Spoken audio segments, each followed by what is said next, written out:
की एखाद्या पक्षाला आकाशात छानपैकी सक्षमपणे विहार करायचा असेल तर त्याला 2 पंखाची गरज असते। त्याचप्रमाणे मानवाला सुद्धा आपले जीवन सुंदर रीतीने जगायचं असेल तर त्याला विज्ञानाच्या बरोबर प्रज्ञानाची आवश्यकता असते। म्हणजेच काय, आध्यात्मिकची आवश्यकता असते। मनशांती, आनंद किंवा कुठल्याही समस्या आल्या त्या समस्यावर मात कशी करायची त्यासाठी प्रज्ञान म्हणजेच अध्यात्माची जोड असावी लागते जीवनामध्ये। एका अंगाने कधीही जीवन यशस्वी होऊ शकत नाही। जरी झालं तरी ते भौतिक दृष्ट्या होऊ शकतं, पण आत्मिक दृष्ट्या मनशांती दृष्टिकोनातून ते होऊ शकत नाही। आणि अशाच आपल्याला आध्यात्मिकचं ज्ञान देण्यासाठी, उपदेश करण्यासाठी आपल्या ठिकाणी आपल्या या व्यासपीठावरती श्री ज्ञानेश्वर मिडगुले पत्रकार, प्रवचनकार, प्रबंधकार आणि व्याख्याते या ठिकाणी आलेले आहेत। त्याचबरोबर त्यांचे सहकारी या ठिकाणी आलेले आहेत। सर्वप्रथम मी त्या दोघांचंही आपल्या विद्यालयाच्या वतीनं, आपल्या विद्यालयाचे आदरणीय मुख्याध्यापक श्री वाबळे सर, सर्व शिक्षक वृंद, शिक्षक कर्मचारी, तुम्ही सर्व विद्यार्थी आपल्या सर्वांच्या वतीनं त्यांचं आपण मनपूर्वक स्वागत करूया। आणि पुढील मंदिर हे सत्य शिवाहून सुंदर हे सुंदर अशा वाघापूर हायस्कूलच्या सर्व गुरुजनांना वंदन करून तुम्हा विद्यार्थी बालमित्रांना ज्ञानेश्वर मिडगुलेचा मनापासून मनपूर्वक नमस्कार।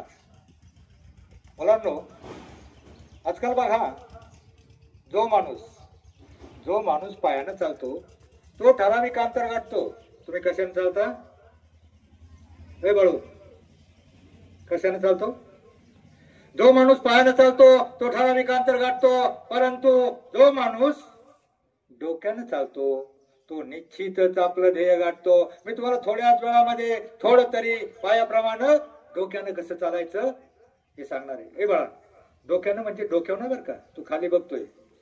डोक्यानं म्हणजे नीट सरळ अभ्यासामध्ये डोकं वापरूनच जीवनामध्ये तुमच्यातला प्रत्येक जण चांगला, मोठा आणि यशस्वी माणूस होऊ शकतो हा विश्वास देण्यासाठी आमच्या YouTube चॅनल तर्फे मी तुमच्या समोर हजर आहे।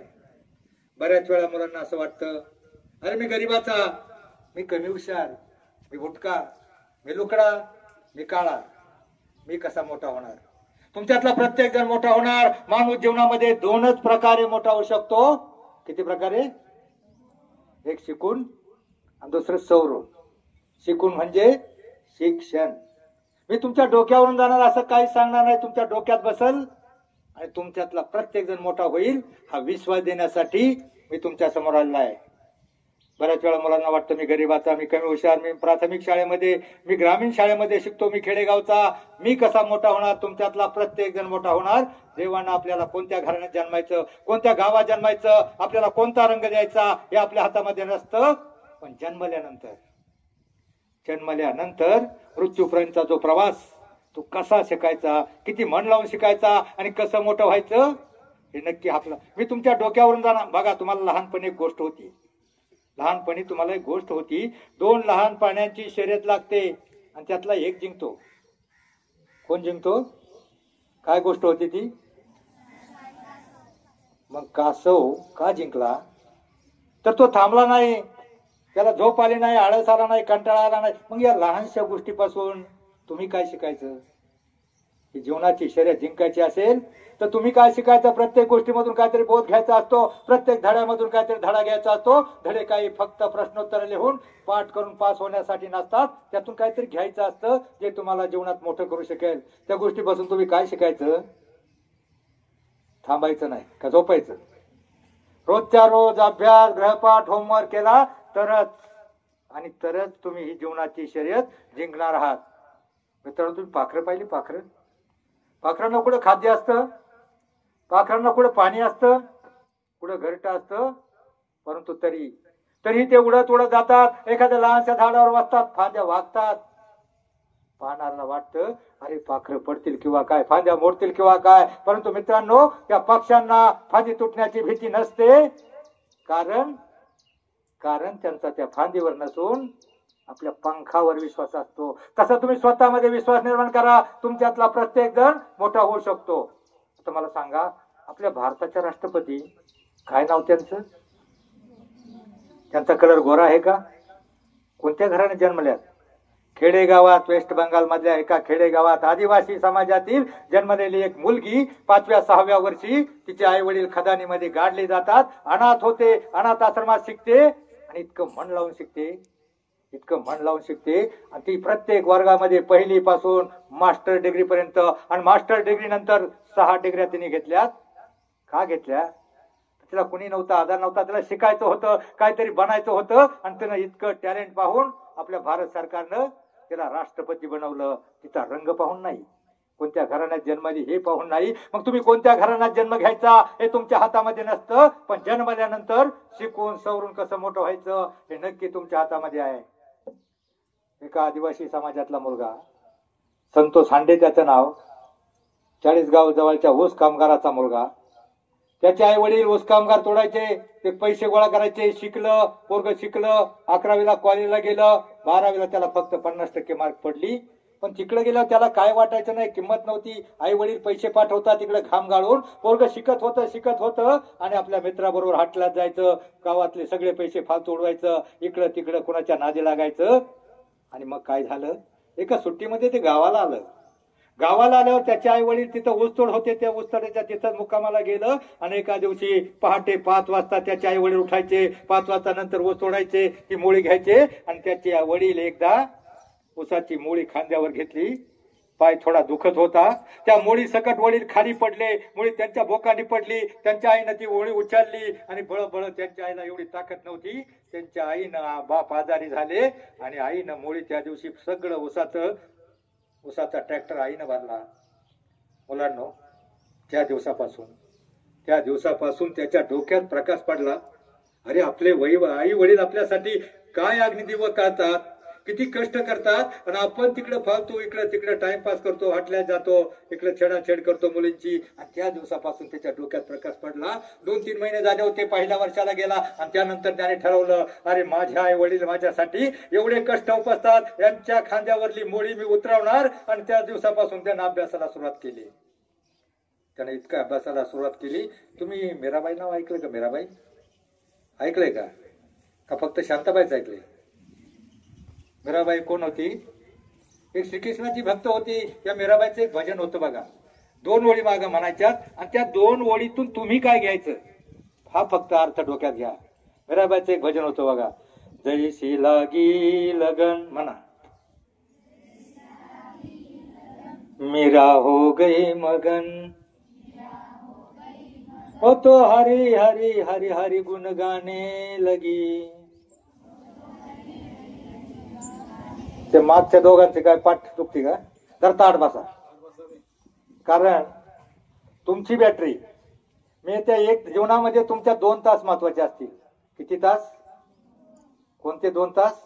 हा 1 तास. या 1 तासातला एक चांगला विचार तुम्ही घेतला तर तो दुसरा तास तुमचा यशस्वी होणार आहे. सर, मी महाराष्ट्रामध्ये अख्खा नागपूर, भंडारा 10-12 जिल्ह्यामध्ये फिरलो आणि याच्यासाठी फिरतोय. आता एक मुलं लहान आहेत, जाऊ द्या. मी 11वी-12वीच्या मुलांनाही सांगतो, महाराष्ट्रामध्ये शोकांतिका आहे. प्रत्येक गावामध्ये प्रदूषण निर्माण झालंय. प्रत्येक गावातली सुमारे 10 ते 15% मुलं बिगर लग्नाची आहेत. आणि ती कोणती? आता जी अभ्यास करत नाहीत, टंगळमंगळ करत नाहीत, आपलं करिअर घडवत नाहीत, कुठे नोकरी धंदा करत नाहीत, असे टुकार बेकार राहतात, आता लक्ष देत नाहीत आणि ती मुलं बेकार होतात. अशा मुलांची लग्न होत नाहीत. आणि मग तो दुसरा तास कोणता सांगितला माहितीये का? 25-26 वर्षाच्या नंतर तो तुमचा दुसरा तास येईल. तुमचा बाप तुमच्यासाठी एखादी बाहुली समोर उभी करल, ब्राह्मण काका मध्ये पडदा धरल आणि ब्राह्मण काका मग मोठ्याने आरोळ देईल, शुभमंगल. सावधान. म्हणून आता सावधान व्हा. त्या 12% तुम्ही गणणार नाही याची काळजी घ्या. मी तुमच्यासाठी येतोय. तुमची ती बिमारी आहे आणि मुलींची बिमारी जरा वेगळी आहे, परंतु मुली लहान आहेत त्यामुळे मी सांगत नाही. फक्त तुम्हाला एवढं सांगतो, तुमच्यातला प्रत्येक जण मोठा होऊ शकतो. जसं त्यानं त्या आता मी काय म्हटलो, जैशी लागी लगन. काय अर्थ होतो याचा? जैशी लागी लगन म्हणजे मीराबाईला श्रीकृष्णाच्या भक्तीची एवढी आवड निर्माण झाली होती, गोडी निर्माण झाली होती, तशी गोडी जर तुम्हाला अभ्यासाची निर्माण झाली आणि मीरा हो गई मगन. मीराबाई श्रीकृष्णाच्या भक्तीमध्ये एवढी तल्लीन मग्न झाली होती, तर तसे तुम्ही अभ्यासामध्ये मग्न झाला तर जगातली कोणतीही शक्ती तुम्हाला मोठं होण्यापासून रोखू शकत नाही. असं होणार आहे का? एखादा चीनचा सैनिक येईल, पाकिस्तानचा आतंकवादी येईल आणि म्हणाले बाळ्या घालू का गोळ्या, लय अभ्यास करून कॅप्टन होऊ नकोस, कलेक्टर होऊ नकोस, असं म्हणणार आहे का कोणी? जगातली कोणतीही शक्ती तुम्हाला मोठं होण्यापासून रोखू शकत नाही. फक्त काय तुमचे दुश्मन आहेत, तुमच्या आतमध्ये काय दुश्मन दडलेत. कोणते कोणते मला वेळ कमी दिलेला आहे, शॉर्टकट मध्ये सांगतो. तुमच्या आतमध्ये काही शत्रू आहेत तुमचे. कोणते कोणते माहिती का तुम्हाला? टिंब हा माणसाचा सगळ्यात मोठा शत्रू. कोणता? आळस, कंटाळा, बेफिकिरी. मुलांनो, नाही अभ्यास केला, तुम्हाला आळस आला, जर तुम्ही अभ्यास नाही केला तर सरांचं काही बिघडणार नसतं.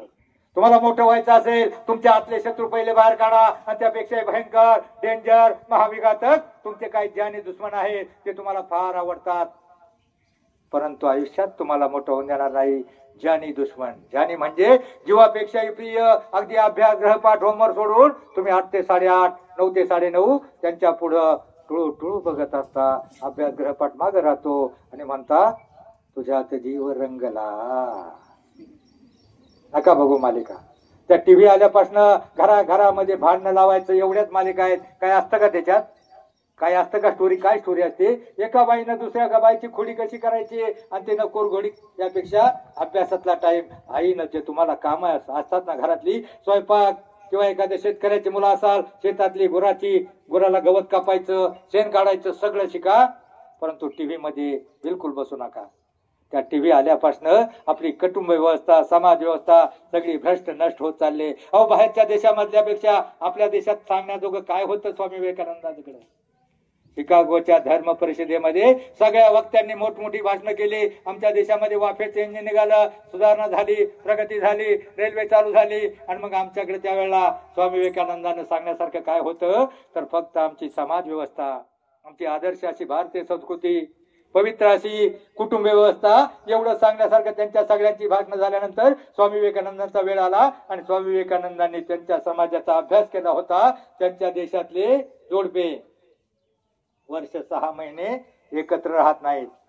त्यांच्या देशातली जोडपी वर्ष 6 महिने एकत्र राहत नाही. आणि पोरग 10-12 वर्षाचं झालं, अनाथ आश्रमात जातात, पैसे डोनेशन करतात. पोरग कुठे काय असतं यांना काही पत्ता नसतो. त्यांच्या देशातल्या आजोबांना माहित नसतं त्यांची नातवंड कोण, किती, कुठं आहेत. पण आमच्या देशात नातवाच्या अंगावर खडलं तर आजीचं काळी चिरतं आणि नाती बाळीच्या पायाला ठेचाळलं, आजोबाच्या छातीत थस्स होतं. इतकी सरोदय आमची भारतीय संस्कृती आहे. हे स्वामी विवेकानंदांना तिथं सांगितलं आणि टाळ्यांचा कडकडाट झाला. My dear brothers and sister, आपली बंधू भावाची आपली भारतीय संस्कृती. तर मी आता तुम्हाला काय सांगत होतो? अगोदर काय सांगत होतो? जैशी लागी लगन. मन लावून अभ्यास केला ना, तुमच्यातला प्रत्येक जण मोठा होऊ शकतो. तुमच्या आई वडिलांची फार मोठी स्वप्न नाहीत. वयाच्या 13व्या वर्षी रायरेश्वराच्या मंदिरामध्ये रक्ताचा अभिषेक करून छत्रपती शिवरायांना स्वराज्य निर्माण करायचं स्वप्न बघितलं. त्याच्या मातेनं बघितलं होतं, ते शपथ घेतली. तुमच्या आई वडिलांची काय एवढी मोठं स्वप्न नाहीत. तुम्हाला कुठे स्वराज्य निर्माण करायचं नाही, तुम्हाला कुठे पावनखिंड लढवायची नाही, तुम्हाला कुठे बाबू गेणूसारखा हुतात्मा व्हायचं नाही. तुम्हाला फक्त एकच काम करायचंय, फक्त शिकून सवरून मोठं व्हायचंय. शिकून म्हणजे शिक्षण आणि सवरून म्हणजे सवरून. सकारात्मक अर्थाचे जेवढे शब्द, सत्य, सदाचार, संयम, सुविचार, सत्वशील, सगळे सकारात्मक जेवढे शब्द, त्यातल्या एका शब्दाचा अर्थ मनामध्ये घेतला. तुमच्या गावामध्ये सप्ताह होतो? सप्ताह होतो का? कीर्तनला किती जण जातात? हातवर करा. 10%. पण मी बघितलंय, बाकी ज्यांनी हात वर केले नाही ते सगळ्यांना बघितलंय. मी एका काल्याच्या कीर्तनाला आलो होतो. काल्याचं कीर्तन झाल्यावर सगळेजण लाईन मध्ये होता.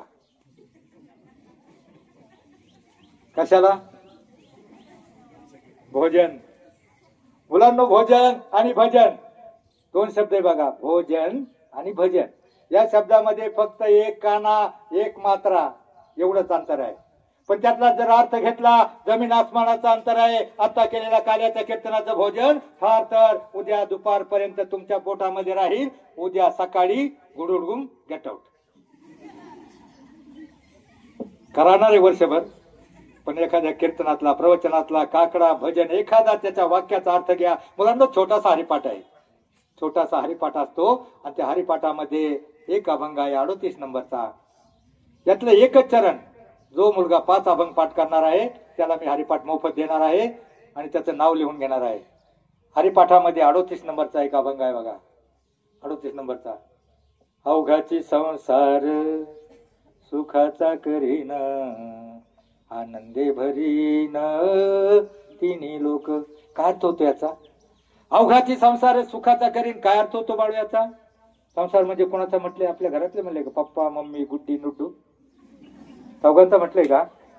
अख्ख्या जगाचा संसार सुखाचा करीन आणि आनंदे भरीन तिन्ही लोक. म्हणजे आपल्या घरातले 3 लोक नाही, स्वर्ग, मृत्यू, पाताळ सगळीकडे आनंद निर्माण करेल. अभंगाच्या एका चरणाचा अर्थ एवढा मोठा असतो. फक्त 2 अभंग डोक्यामध्ये घ्या, फक्त 2 अभंग डोक्यामध्ये घ्या. तुम्ही सावता महाराज नाव ऐकलंय का? ऐकलंय? काय अभंग आहे त्यांचा? कांदामळा भाजी.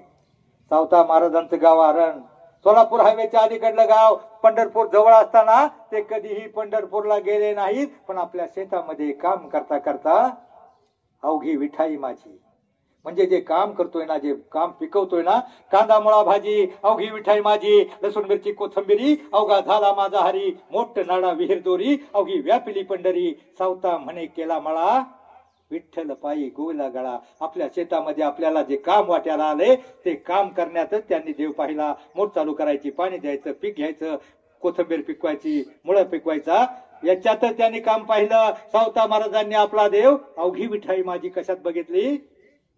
आपल्या कामामध्ये बघितली. मग मला सांगा मुलांनो, सध्या सावता महाराजांनी आपला देव आपल्या कामामध्ये पाहिला.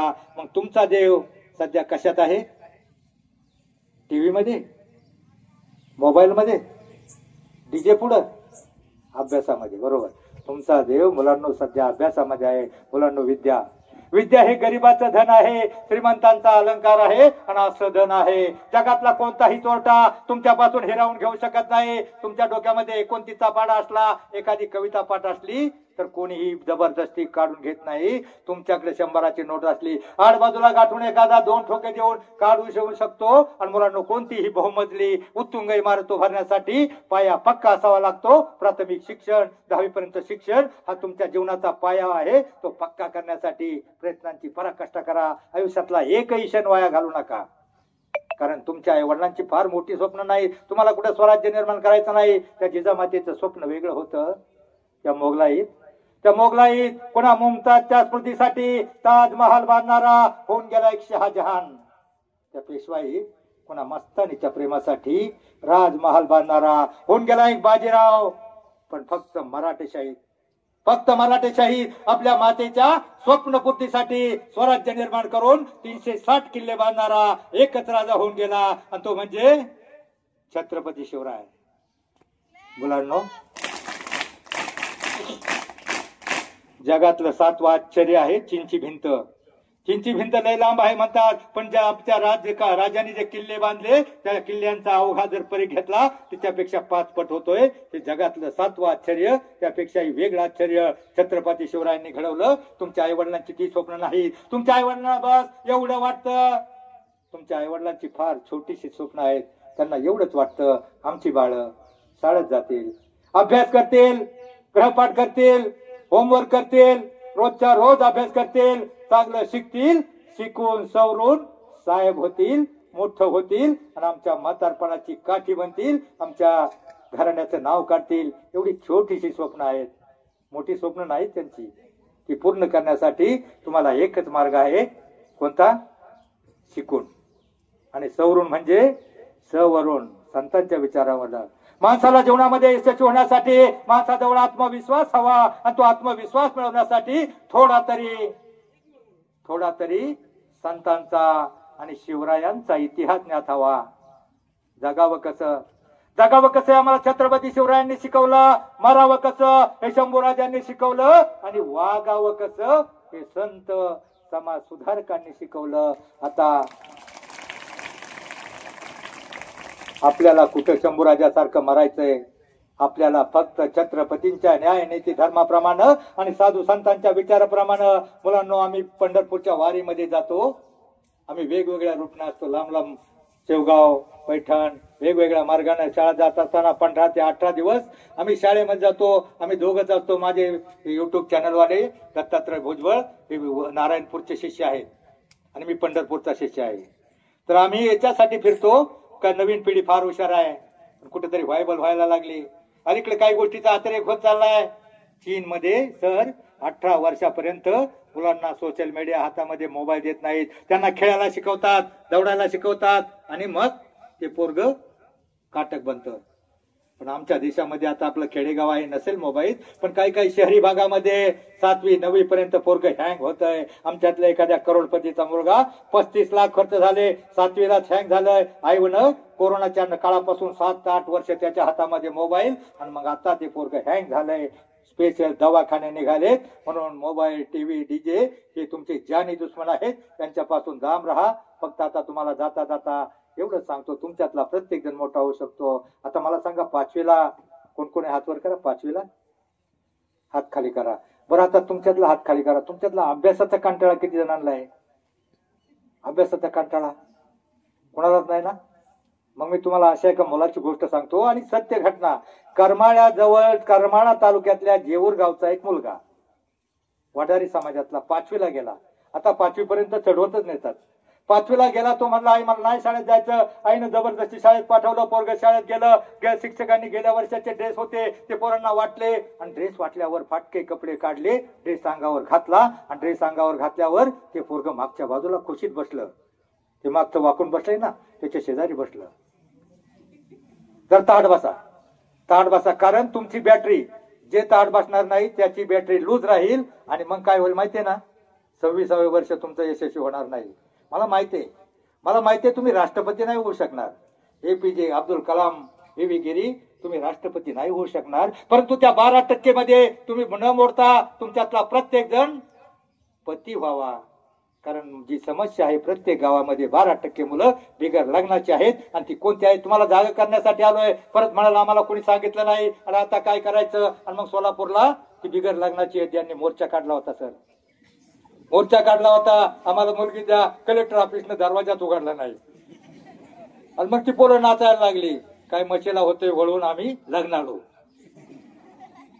म्हणून मुलांना तुम्हाला जागा हसायचा नाही. मी तुम्हाला जागा करण्यासाठी आलोय. कारण प्रत्येक जण 12%ची समस्या आहे ना, त्या समस्येमध्ये तुमच्यातला एकही जण न मोडावा एवढीच माझी अपेक्षा आहे. आणि दुसरं मुलींसाठी जरा सांगा. आता तुम्ही कॉलेजला जाल. आता 10वीला थोड्याच मुली आहेत, बारकाल्या मुली आहेत. परंतु मुलींसाठी तुम्ही कॉलेजला जाल. तिकडे भोलभोलैयाचं जग आहे. तिकडे तुम्हाला फसवायला अनेक टपलेले असतात. बघा एक समस्या आहे. सत्य घटना सांगतो. पहिली मी त्या वडराच्या मुलाची सांगतो, नंतर तुमची सांगतो. तो मुलगा गेला शाळेमध्ये, नवी कपडे घातले, आनंदात खुशीत मागे हसत बसला होता. अरे आता मला कपडे मिळाले. पण शेजारचं पोरग थोडं चमत्कारिक होतं. ते त्याला म्हटलं अरे 5वीला काय ते स्कॉलरशिप का काय असतं ना, त्याला अवघड असतं. आता याला आधीच हवस, त्याने पाडला पाऊस.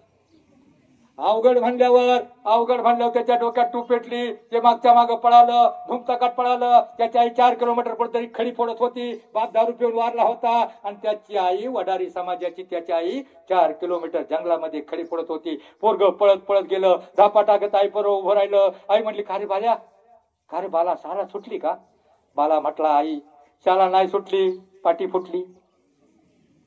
मला नाही शिकायची आई शाळा, लय अवघड आहे म्हणतात. मी तुला सांगत होतो ना मला नाही शाळेत जायचं, तू बळत पाठवलं, लय अवघड आहे म्हणतात. अरे शिक. आई म्हणली शिक मेल्या. अरे शिकून सवरून काहीतरी बन. आयुष्यभर आमच्यासारखं काबाड कष्ट खडी फोडायचं काम कशाला करतो? शिकून सवरून काहीतरी बन, सुखाचं जीवन जगशील. परंतु तो पोरग म्हणलं नको ना आई, लय अवघड, मला नाही शिकायचं. आई असं करतो ना, ते रडत रडत पोरग म्हणलं आई असं करतो ना. आईला पटवायला लागलं तुझं काम खडी भ्रासू आहे ना, तुझी खडी फोडायचं, तू 200-300 रुपयाचं काम करते. मी पण तुला थोडी मदत करील. मी पण तुला थोडं, मी नाही शाळेत जाणार, मी तुला थोडी मदत करील. मी पण 150 रुपयाचं काम करील, तुला हातभार लागेल. आणि मग आई म्हणली, पोरग रडायला लागलं, नाही जायचं म्हणल्यावर आई म्हणली मर मेल्या, तुझ्या नशिबातच नाही सुख, तुझ्या नशिबातच नाही शाळा, तुझ्या नशिबातच नाही सुख. आणि मग आईनं हातोडा दिला. हातोडा दिल्यावर पोराला जीवात जीव आला आणि मग ते मोठ्या खुशीमध्ये मोठमोठे दगड सोडून लहान लहान दगडावर ठोके मारायला लागलं. ठोके मारायला लागलं. ठोके मारता मारता 10-15 मिनिटांमध्ये 20 मिनिटांमध्ये घामाघूम झालं. आता मला सांगा, 5वीच्या मुलाला किती ताकद असते? असते का ताकद? आणि मला एक सांगा, खडी फोडायचं सोपं का अभ्यास करायचं सोपं?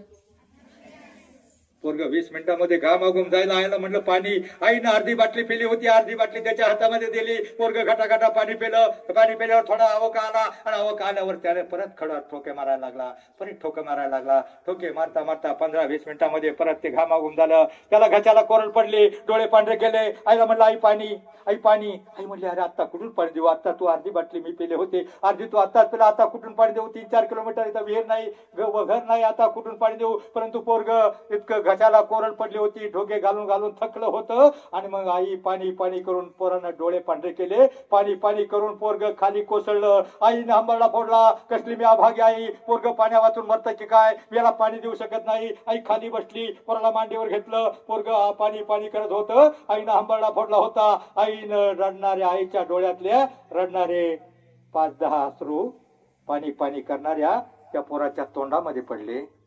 आता मला सांग बाळू, अश्रूंना थोडी तहान भागणार आहे? ऐकलं का तू? नाही का? तुझं लक्ष कुठे? तू खाली नक काहीतरी कर, ताट बसा. लक्ष, तुमचं लक्ष काय सध्या? तुमचं लक्ष अभ्यास ना?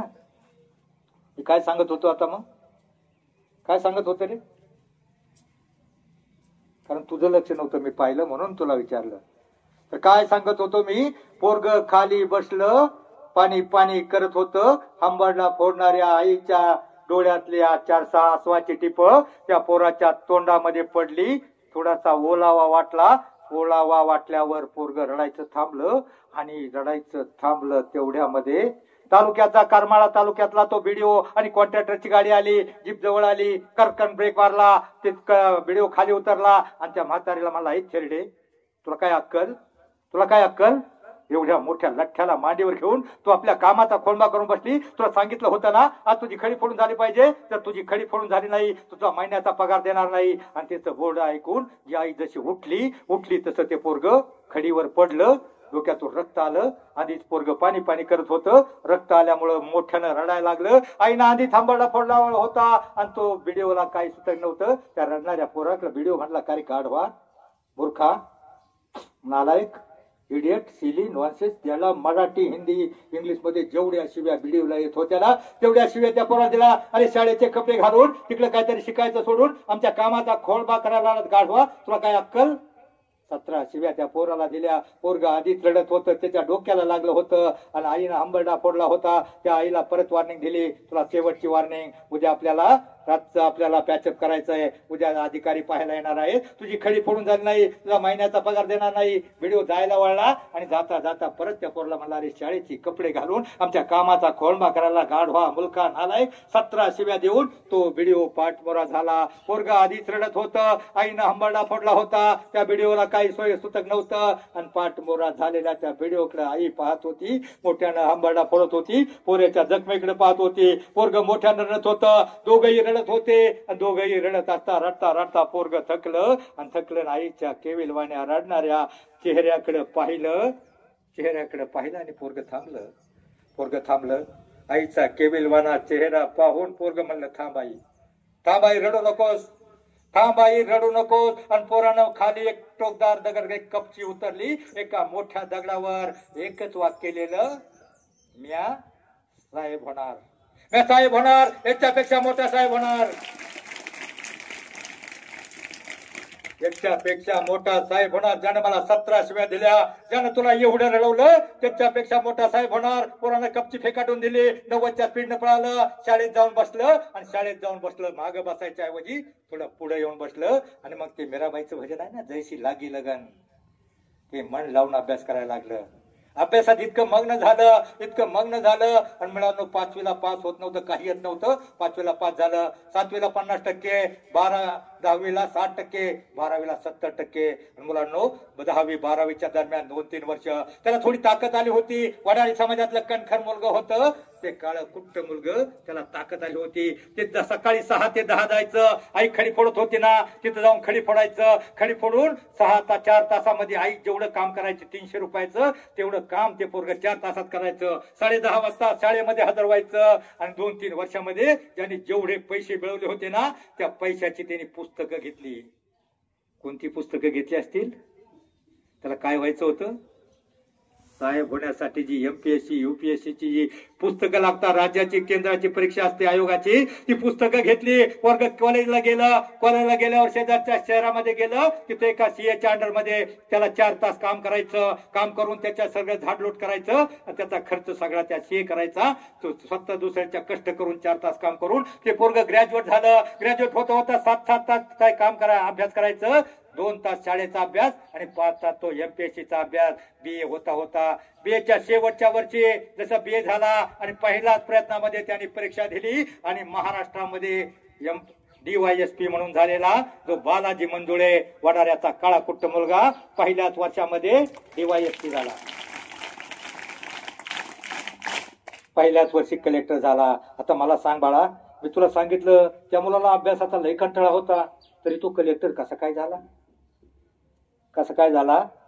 त्याच्या मनामध्ये जिद्द निर्माण झाली, ईर्ष्या निर्माण झाली. अरे या भिडवून एवढ्या शिव्या दिल्या, त्याच्या जिव्हारी लागल्या. जिव्हारी लागल्यावर त्यानं ठरवलं आता मला काहीतरी बनायचंय. मुलांनो, तुम्हाला कोणी शिव्या देणार नाही, पण तुम्हाला सगळं कळतंय आणि तुम्हाला अभ्यासाचा कंटाळा सुद्धा नाही. तुमच्यातला प्रत्येक जण कलेक्टर होऊ शकतो. तुमच्यातला प्रत्येक जण काहीतरी बनू शकतो. त्याला 50% मार्क आहे ना, मी मगाशी पहिलं सांगितलेला तो 20 कामगाराचा मुलगा ऊसतोडीचा, फक्त 50% वाला तो DYSP झाला.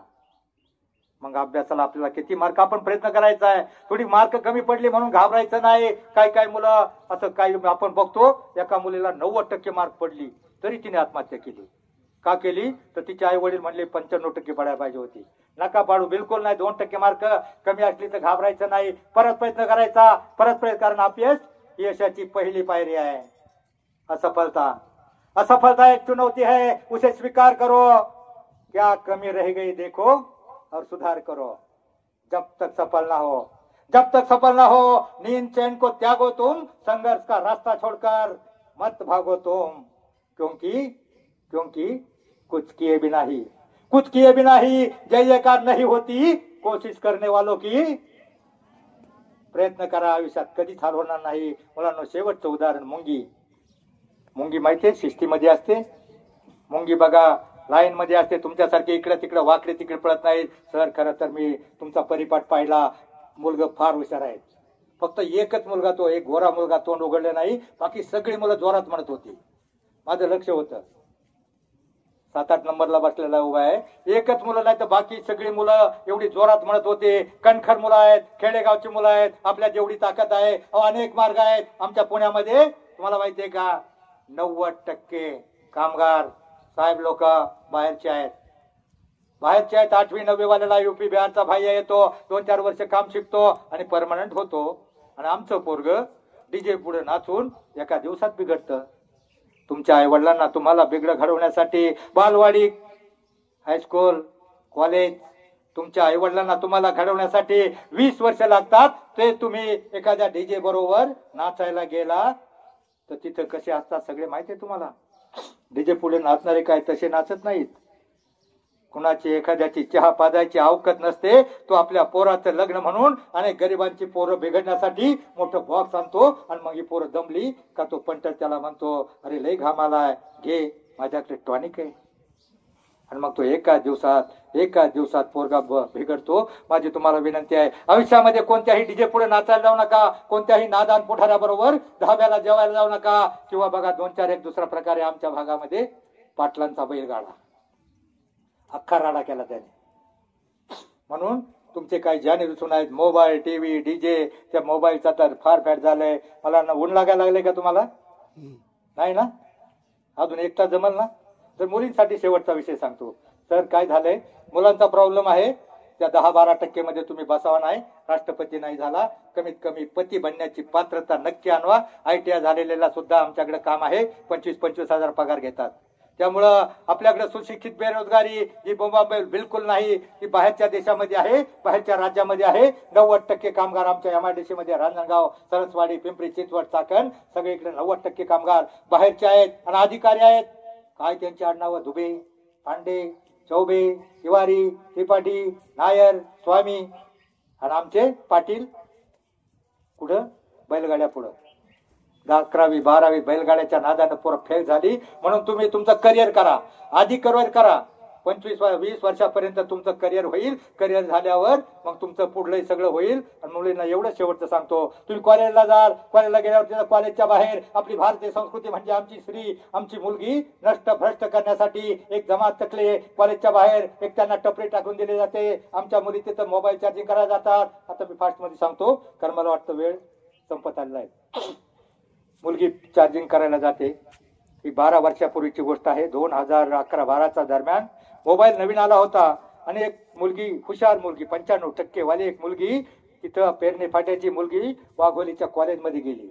कॉलेजमध्ये गेल्यावर तिथे हिरो असतात आणि त्या कॉलेजच्या बाहेर एक टपरी होती. त्या टपरीवर त्यानं हेरतो बरोबर की बाहेरच्या आतंकवादी देशातले एक जमात आहे, तिथं टपरी टाकून दिली जाते. 20-25 हजार खर्चायला हिरो होंडा देतो आणि मग तो रुबाबच्या हिरो टाईप तिथं मुलगा बसतो. हेरतो आमची पोरगी चार्जिंग करायला आहे. कोणती पोरगी? साळसूद आहे, भोळी आहे बघतो आणि मग त्या मुलीशी बोलायला पूर्ण प्रयत्न करतो. पुढल्या वेळेला पुढलं पाऊल, त्याच्या पुढल्या वेळेला त्या मुलीला म्हणतो, आज फार मॅचिंग ड्रेस घातलायस, आज फार सुंदर दिसतेस आणि मग हसतेस आणि मग फसतेस. शॉर्ट मध्ये सांगतो, मला वाटतं वेळ संपलेला आहे. हसतेस आणि मग फसतेस. मग तो म्हणतो, अरे तू एवढी टॅलेंटेड, हुशार, देखणी, हँडसम, तुझ्यासारख्या देखण्या मुलीला कसला मोबाईल पाहिजे? अँड्रॉइडचा. ती म्हणती, माझ्या बापानं घेऊन दिलाय मला. एवढा येणं पाय, 500 रुपयाचा तिच्या बापानं घेऊन दिला होता. नवीन गट्टू हाता आला होता. विना पाय तुम्हाला जग कुठं चाललंय? तुझ्यासारख्या ब्रिलियंट हँडसम मुलला कसला मोबाईल पाहिजे? ब्रिलियंटचा. ती म्हटली, माझ्या बापाची ऐपत नाही. तो म्हणला, त्या बापाची ऐपत नसली तर मी देतो ना म्हणल्यावर तिच्या मनामध्ये थोडासा मोह उत्पन्न झाला. सीता वनवासात असताना तिने हरण पाहिलं. मला सांगा, त्या हरणाच्या कातड्याची काय त्याला गरज होती का? पण तिच्या मनामध्ये मोह उत्पन्न झाला आणि रामायण बिघडलं. आणि मग तसा तिच्या मनामध्ये मोह उत्पन्न झाला. परंतु ती म्हणली, नको, माझ्या बापाला जर कळलं ना, माझा बाप मला उभी कापील, माझा बाप मला उलटी टांगील. तो म्हणला, तुझ्या बापाला कसं कळल? तुझा बाप कुठेतरी शेतात कडमळत असेल, कुठेतरी घामाच्या धारा रक्ताचं पाणी करत असेल, तुला शिकवण्यासाठी काहीतरी कामधंदा करत असेल, त्याला कसं कळल? हा मुद्दा त्याला थोडासा पटला. चल तो म्हणला, माझ्याबरोबर पुण्याला चल. मोबाईल नव्हतो. मला नको, मला भीती वाटते. तो म्हणला, सोनू तुझा माझ्यावर भरोसा नाही का? सोनूचा बिलकुल भरोसा नव्हता. परंतु तिच्या मनामध्ये थोडासा मोह उत्पन्न झाला होता त्या सीतेप्रमाणे. आणि मग ती त्याच्याबरोबर गेली. शॉर्ट मध्ये सांगतो, 20,000 रुपये घेतले, 18,000चा मोबाईल घेतला. किती उरले बाळा? 2,000. आता पोरगी पुण्याला नेली, त्याला पटवायचे म्हणजे त्याला काय खायला वडापाव थोडी मागतात. 5 स्टार हॉटेलमध्ये गेला. एव्हाना वडापावची अवकाश नव्हती त्यांची. 5 स्टार हॉटेलमध्ये गेला. बिल आलं 1800 रुपये. किती उरले? 200. आता यायला बसला 40-80 रुपये लागत होते. शान व्हायचं का नाही त्यांनी? मागे यायचं. त्याने ते अजून मुली भाव खायचा प्रयत्न केला. त्या मुलीला म्हणतोय, आईस्क्रीम खाओगी? ती पण म्हणली, हा. बॉम्बाले 180 रुपये गेले. 180 गेले. आता किती उरले? आणि यायला किती लागत होते? हे तुमचं लक्ष आहे मात्र. हे कान लावून ऐकलं तुम्ही. तुम्हाला असं सांगाय पाहिजे फक्त. नाही तर बघ आळसलं होतं ते पोरग. बरं नाही. 20 रुपये उरले. प्रश्न पडला होता मनामध्ये, पण त्याचा कावा वेगळाच होता. मनात प्रश्न होता, 20 रुपयात जायचं कसं? पण त्याचा कावा वेगळाच होता. तो खाली उतरला. मुलीला घेऊन पायऱ्या जसा उतरला तसा त्याच्याच वयाचा, मळकाटलेल्या कपड्याचा, फिंगारलेल्या केसाचा एक भिकाऱ्यासारखा दिसणारा जवान त्यानं हात पुढे केला आणि म्हणला, साहब 20 रुपये देना साहब, 20 रुपये देना. तो म्हणला, 20 रुपये का क्या करेगा? तो म्हणला, कुछ नहीं साहब, मोबाइल को रिचार्ज करना है, गर्लफ्रेंड को फोन करना है. त्याने त्याच्याकडे बघितलं. त्या मुलीला म्हणतोय तो हिरो, देख लायला भिकारी ने भी गर्लफ्रेंड बनाया. तेव्हा तो भिकारी म्हणतो, वैसा नाही, गर्लफ्रेंड ने भिकारी बनाया. टोटल 15 ते 25 ची पिढी मोबाईलच्या नादामध्ये भिकारी होत चालली. तेवढ्यामध्ये तो मुलगा म्हटला थांब इथं. त्यांना त्याच्या हात खिशामध्ये 20 रुपये उरले होते ना, उधार करण्याचा अवतार आणून फडकवले, भिकाऱ्याच्या हातामध्ये दिलं. मग त्या मुलाला म्हणला थांब पायरी जवळ, मी जरा बाहेर येतो. गेट जवळ गेला, फोन लावला आणि फोन लावल्यावर त्याचा वेगळाच का होता. तुम्हाला हॅलो हॅलो मुर्गी लाया हूं मेरा 5 लाख रुपये रेडी रखना, मेरा 5 लाख रुपये रेडी रखना. त्याच वेळेला त्या गेट मधून त्या पोलीच्याच गावचा पोलीस पाटील आणि कॉन्ट्रॅक्टर त्या गेट मधून हॉटेलच्या एंट्री करत होता. त्यानं ऐकलं, अरे काय म्हणतोय हा मुलगा, मुर्गी लाया हूं 5 लाख रुपये रेडी रखना, अशी कोणची सोन्याची कोंबडी आहे. त्याला काही कळालं नाही अर्थ. मग तो जाऊ द्या म्हणून म्हणला. बोलत बोलत तो जसा जवळ आला, त्या पोलीस पाटील जवळ आला. जवळ आल्यावर त्यानं ती मुलगी पायरी जवळ घुटमाळताना पाहिली आणि त्या गरीबाच्या मुलीला तो म्हटला तू इथं कशी आहेस. आणि मग ती मुलगी गांगरली, बावरली, भेली आणि त्यानं त्या गेटवर बोलणाऱ्या मुलाकडे हात केला याच्या बरोबर. आणि मग त्या पाटलाच्या डोक्यामध्ये ट्यूबलाईट पेटली. अरे मुर्गी म्हणजे मुर्गी नाही, मुलगी. ही मुलगी तो 5 लाख रुपये बाहेरच्या देशामध्ये हा एजंट आहे आणि एजंट विकणार आहे 25 ते 30 लाखाला मुली. अशा प्रकारे विकले जातात. 5 लाख रुपये तो घेणार होता. आणि मग त्या मुलीला म्हटला चल चल त्याच्याकडे. तिचा मुलीचा हात धरला. ते तिघ जण त्याच्याकडे जात असताना, जोरात जोरात जात असताना त्या मुलानं हेरलं. जसे तिघ जवळ आले, ते मुलगा जे 90च्या स्पीडनं पळालं. 2012 पासून वाघोलीच्या त्या कॉलेजच्या बाहेरची टपरी अजूनही बंद आहे. म्हणून मुलींना आयुष्यामध्ये जीवनाचं रामायण बिघडायचं नसेल तर कोणत्याही लोभाला, मोहाला बळी पडू नका. सीतेच्या बाहेर, झोपडीच्या बाहेर एक रेषा आखली लक्ष्मणानं. मुलींना त्या रेषेचं नाव काय? लक्ष्मण रेषा. ती प्रत्येक मुलीच्या जीवनात असते. ती ओलांडायची नसते. ओलांडलं तर जीवनाचं रामायण बिघडतं. मुलांना तुमच्या माहितीसाठी सांगतो, त्या मुलीचं नशीब म्हणून त्या गावचा पोलीस पाटील आला. प्रत्येक वेळेला तुमचं नशीब साथ देईलच असं नाही. म्हणून आयुष्यामध्ये कोणत्याही लोभाला, मोहाला, प्रलोभनाला बळी पडू नका. कारण जग फार फसव आहे. सगळीकडे भडका उडालाय. जगात खाचखळगे निर्माण झालेत. जपून टाका पाऊल. रस्ता फार खाचखळग्याचा आहे. आयुष्यामध्ये जपून टाका पाऊल. कारण प्रत्येक वाट सारखी नसते. जपून ठेवा विश्वास, कारण प्रत्येक माणूस आपला नसतो. जपून घ्या निर्णय, कारण प्रत्येक पर्याय योग्य नसतो. जपून ठेवा आपलं मन, तेच फक्त आपलं असतं. मनाचा ब्रेक उत्तम ब्रेक. आणि या मनाला ब्रेक लावण्याचं काम आमचं अध्यात्म करतं, परमार्थ करतं. आमचा हरिपाठातला माणूस नाचत असतो, त्यावेळेला त्याच्या डोक्यामध्ये बाकी काहीच नसतं. हरिमुखे म्हणा याच्या पुढे काय म्हणायचं, त्यावेळेला त्याचं मन, चित्त, बुद्धी, तीर एकाग्र, शांत होते, पवित्र होते. म्हणजे माणसाचं जेवण होतो. हे 33 कोटी देव म्हणजे माझी 33 कोटी देवांची व्याख्या अशी आहे. ना रावळी ना मंदिरी, ना कोणत्या विटेवर विद्या मंदिराचं साक्षात 33 कोटी देव. तुम्हीच खरे देव आहात. जोपर्यंत कोणते देव 33 कोटी आहेत माहित आहे का?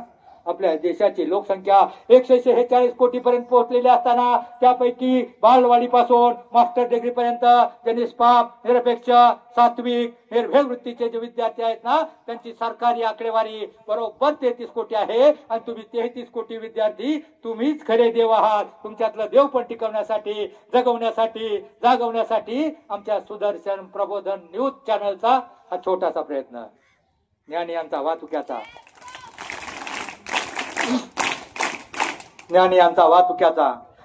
वाहतुक्याचा वंश तुमचा तोच आहे. आपल्याही रक्ताचा थोडा ईश्वराचा अंश आहे. आत्मा हात परमेश्वर. आमची पंढरपूरला 15-20 दिवस वारी असते. तुम्ही एखाद्या दिवशी बातमी वाचली का? एखाद्या वारकऱ्यानं एखाद्या महिलेचा विनयभंग केलाय? बातमी वाचली का तुम्ही? नाही. कारण तिथं प्रत्येक जण माऊली असते. माऊली आता तरी यंदा सोय चांगली होती. नाण्यासाठी महिलांना कपडा बांधला, परंतु महिला उघड्या अंगाने पाहिल्या असताना आम्ही तिच्यामध्ये आई पाहतो. लहान मोठा माणूस लहान मुलाच्या माऊली म्हणून प्रत्येक जण देव असतो. तुमच्यातला प्रत्येक देव जो आहे, प्रत्येक आयुष्यामध्ये एवढं करा, आयुष्यात तुमच्यातलं देव पण कधीच घालू नका. तुम्ही एका दिवशी तुम्हाला देव व्हायचंय, त्या दिवसापर्यंत तुम्ही नक्की आपलं करिअर घडवा. तुम्हाला राष्ट्रपती नाही होता आलं तर पती नक्की व्हायचंय. तुम्हाला देव नाही होता आलं तरी नवरदेव नक्की व्हायचंय. एवढा मुद्दा डोक्यात ठेवा. आणि आतापासून टंगळमंगळ न करता अभ्यासाला लागा. ITI करा, डिप्लोमा करा आणि तुम्ही आमच्याकडे या. तुम्हाला प्रत्येकाला काम आहे. आमच्या MIDC मध्ये कामगार मिळत नाही. प्रत्येक कंपनीच्या बाहेर बोर्ड असतो. पण आमची पोरं पाटलांचा बैलगाडा, DJ, TV, पुढाऱ्यांच्या नादानं करिअर न करता व्हायबल होतात. म्हणून माझी तुम्हाला विनंती, आयुष्यामध्ये जगा इतकं आयुष्य कमी पडेल, शिका इतकं डिग्र्या कमी पडतील, हसा इतकं आनंद कमी पडेल. दौडा असे कम नशिबाचा फासा निखळून पडेल, परंतु मुलांनो प्रयत्न इतका करा, अभ्यास इतका करा, त्या विठ्ठलाला, पांडुरंगाला, त्या देवांना तुम्हाला देणं भागत पडेल, देणं भागात पडेल. जय हिंद, जय महाराष्ट्र. एक पुस्तक द्यायचं, एक प्रश्न विचारतो, सोपा आहे, तुम्हाला माहित असेल, कारण मला सर पोरं तुमची खरोखर हुशार आहेत आणि म्हणतायत चांगलं. एक सुरात मी एवढा परिपाठ, एवढा प्रकार मी कुठेही पाहिला नाही. म्हणून माझा एक प्रश्न आहे, छत्रपती शिवरायांच्या दोन्ही मुलांची आणि सुनांची नावं काय? ये पटकन, त्याच्यासाठी टाळ्या वाजवा.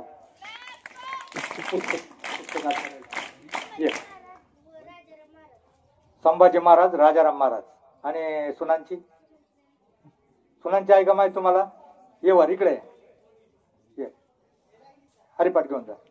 आहे का सुनांची माहिती मुलींना? माहिती आहे का सुनांची? आहे का कोणाला? सांग पटकन. हा ये चल. येसुबाई ताराबाई. बरं बरं, एक बरं, जे मुलांनी उत्तर नाही दिलं त्यांच्यासाठी एक प्रश्न आहे तुमच्या आवडीचा, बरं का. एक पिक्चर फेमस झाला होता, त्याचं नाव काय? 8 वर्षापूर्वी काय नाव? सैराट. बरोबर. त्या सैराट मधल्या हिरोची त्याच्या मित्राचे नाव सांगायचं.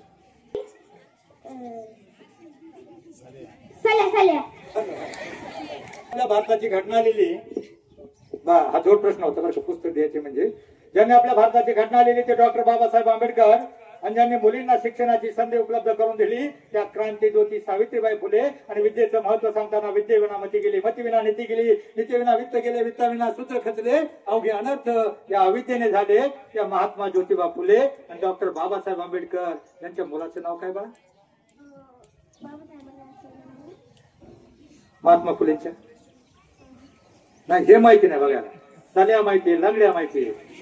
मग सर ही बिमारी आहे, खरी बिमारी आहे जे नको. सर मॅडम आहे का आपल्याकडे? एखादी मॅडम आहे ना? मॅडम आपण दूध घेतो आणि को मिलती है जिनके इरादों में जान होती है, मंजिल उन्हीं को मिलती है जिनके इरादों में जान होती है. सिर्फ पंख से कुछ नहीं होता, हौसलों से उड़ान होती है, हौसलों से उड़ान होती है. तुमच्यामध्ये हिम्मत आणि तुम्ही काहीतरी करावं, आपले जीवनाचं शिल्प सुंदर करावं आणि त्यासाठी कष्ट करण्याची तयारी तुमच्याकडे असावी. आपणच आपल्या जीवनाचं शिल्पकार आहोत, आपणच आपलं जीवन सुंदर असं शिल्प घडवू शकतो. ही हिम्मत, ही आशावाद त्यांनी आपल्या संवादातून निर्माण केला आणि तुमच्याशी मनपूर्वक, अंतकरणपूर्वक आपले तुमचे संवाद साधला. त्यांचा हेतू एवढाच होता की आपण सुंदर बनावं, आपलं जीवन सुंदर करावं आणि आपण यशस्वी जीवन जगावं, एवढाच हेतू होता. या ठिकाणी आपल्या ठिकाणी ज्ञानेश्वर मिडगुले साहेब, त्याचबरोबर भुजबळ साहेब आले. त्यांनी आपल्याला सर्वांना मार्गदर्शन केलं आणि त्यांचं मार्गदर्शन पुढील काळामध्ये नक्कीच आपल्याला उपयोगी पडेल असा आशावाद या ठिकाणी व्यक्त करतो. आणि हा जे आताचा जो कार्यक्रम होता हा येणाऱ्या काळामध्ये युट्यूबला दिसणार आहे, आजच दिसणार आहे. त्याचाही तुम्ही उपयोग करून घ्या, ऐका पुन्हा एकदा. आणि या ठिकाणी ते आले, आपल्याला मार्गदर्शन केलं, त्याबद्दल आपल्या विद्यालयाचे आदरणीय मुख्याध्यापक श्री वाबळे सर, सर्व शिक्षक वृंद, शिक्षक कर्मचारी, तुम्ही सर्व विद्यार्थी आपल्या सर्वांच्या वतीनं त्यांचं या ठिकाणी आपण मनपूर्वक आभार मानूया.